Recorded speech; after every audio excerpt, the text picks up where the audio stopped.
Hey, big head. I can hear you. How are you? I'm fine. Look at you. Well, how have you been holding up since the whole lockdown and all that?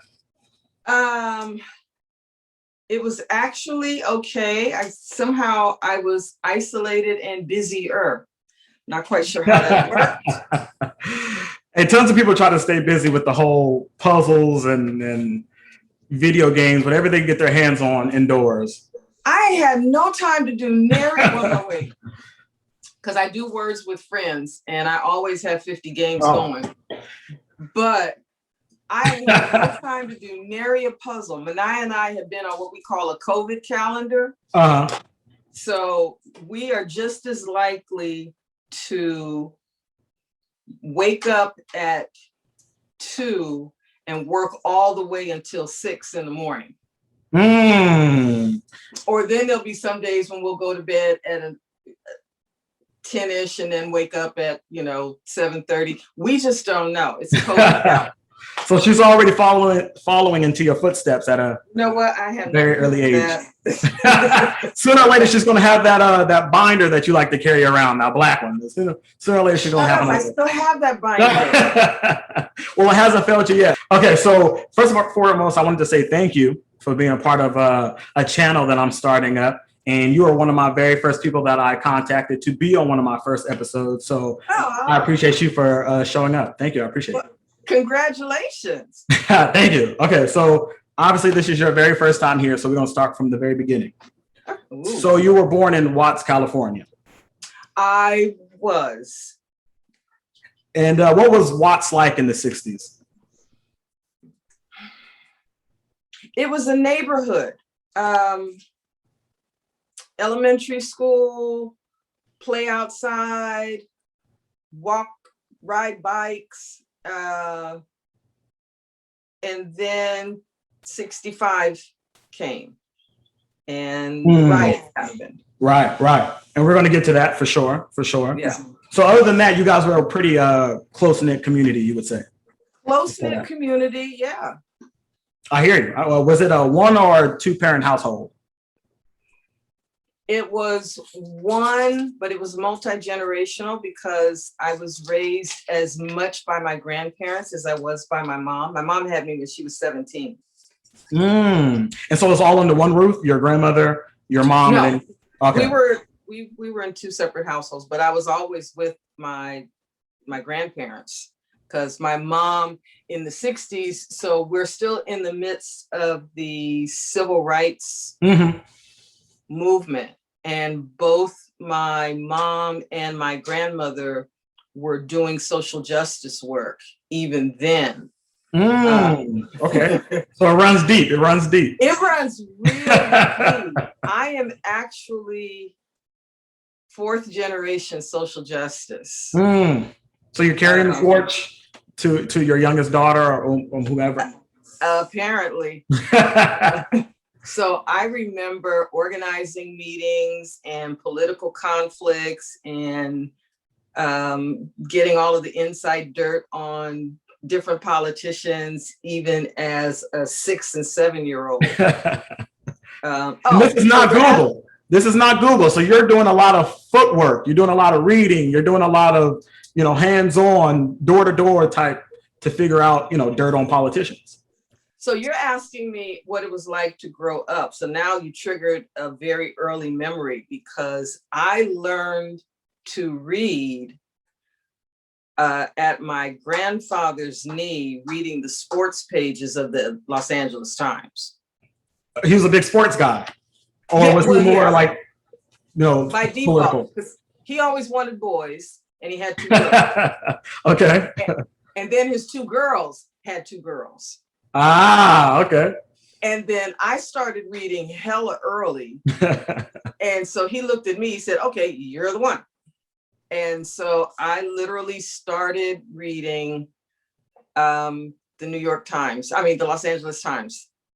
That's beautiful. And that was how you guys bonded as you got older? Yeah, because I had to memorize all of the statistics. So the UCLA Bruins at the time, before Kareem was Kareem, he was Lou Alcindor. Right, and he was dominating for a long time. Yeah. He was, and so I read everything and memorized everything. Radio was still very popular. So I listened to the Ali Liston fight. Oh. Yeah. Okay. Little stereo on the floor. And both he and I were on the floor listening to Sonny Liston is not coming out. And right. He was happy and dancing. The first big political thing, my first big political memory was the assassination of JFK. And I remember watching the funeral. And then we had then came the riots. Okay. And how many siblings? You said 2 girls. So was it you and your sister, or was there more? Oh, no. I'm my mother's only.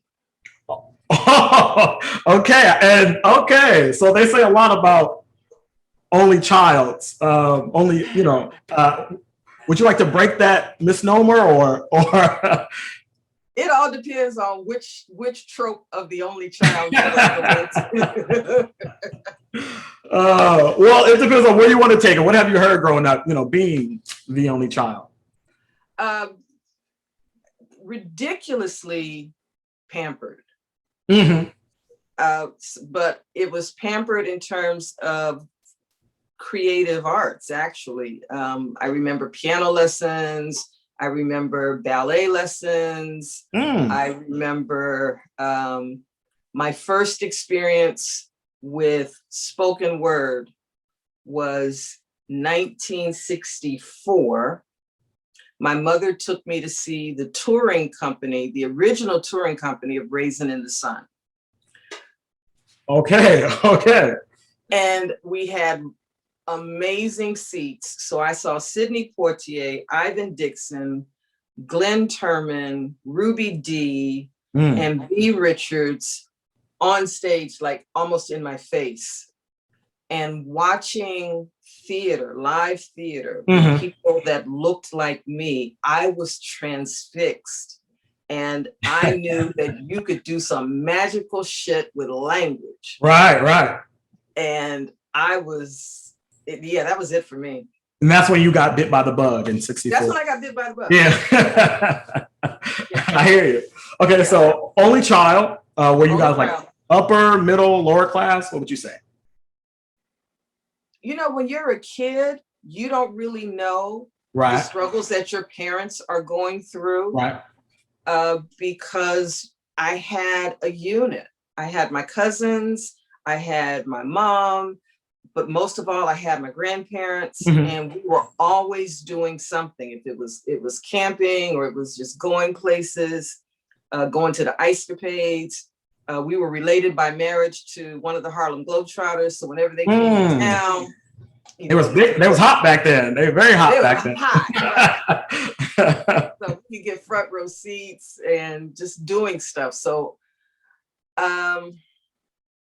I don't know that we were struggling. We weren't rich. Oh, okay. Somewhere in the middle. But we lived in Watts. So right. Okay. It didn't feel impoverished. Because everybody was going through similar circumstances. Yeah. Okay. I hear you. No, I hear you. You don't know what you're really missing out on because everybody around you is in the same boat, Yeah. So, speaking on earlier, you said Watts in the 60s. I think you said 65. There's a lot of riots going on. And a lot of them were recalled, they were labeled, Watts Rebellion or Watts Uprising. Did you witness or participate in any of these riots, or did you know anybody who witnessed or participated in any of these riots? And if so, do you have any stories to share? I kind of do. So we want all the tea. Yeah. I have vivid memories of my grandfather, of Pop telling my mother, and my mother's name is Antoinette, but her nickname was Tony all her life. And I have vivid memories of Pop saying, Tony, you better get your ass back in this house. You have a child. Because my mother was really irritated with the people out in the streets because they were burning their own neighborhoods. And to her mind, they needed to be going over to where the white people were. Right. And so she was trying to head outside to redirect traffic. That's the kind of family I had. And they still do that today. A lot of people are posting signs when what was going on. Oh, Soul Brother was huge. Soul Brother was written on top of cars and in windows. I have vivid memories of there literally being embers just floating everywhere in the neighborhood. Smoke was everywhere. We could go outside and look down the street a couple of blocks. There was a department store, and there were National Guard riflemen on top of the department store. And then there were tanks in the streets, looters everywhere, and smoke, just a lot of smoke. You could just smell it and see it. And I didn't know that there were people, like people actually lost their lives in those riots. And there was a real battle at the police station with the white cops and the people in the streets. And that's what my grandfather was trying to keep my mother from going to. And she was bound and determined to like, no, it's not gonna go down like that. So then, so how did these riots impact you at such an early age? Pretty much, I mean, essentially seeing a war zone almost outside your front door. I mean, how did this affect you? I knew that white people could change your reality real quick. And that something that you thought of as a cocoon could become militarized. And the feeling of occupation is something that I can put my finger on now.